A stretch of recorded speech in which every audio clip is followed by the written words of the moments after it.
இது ஜீவனுள்ள தெய்வம் இயேசுவின் பரிசுத்த வார்த்தை. அவர் இன்று உங்களுக்கு கொடுக்கும் மன்னா இதோ. இயேசு அவ்விடம் விட்டெழுந்து யோர்தானுக்கு அக்கரையிலுள்ள தேசத்தின் வழியாய் யூதேயாவின் எல்லைகளில் வந்தார். ஜனங்கள் மறுபடியும் அவரிடத்தில் கூடி வந்தார்கள். அவர் தம்முடைய வழக்கத்தின்படியே அவர்களுக்கு உபதேசம் பண்ணினார்.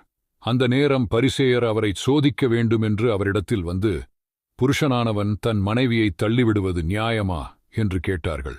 அவர் பிரதியுத்தரமாக, மோசே உங்களுக்கு கட்டளையிட்டிருக்கிறது என்ன என்று கேட்டார்.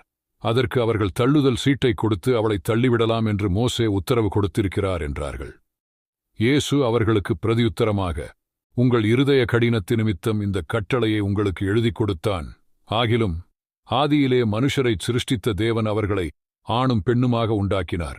இது நிமித்தம் புருஷனானவன் தன் தகப்பனையும் தாயையும் விட்டு தன் மனைவியோடே இசைந்திருப்பான்.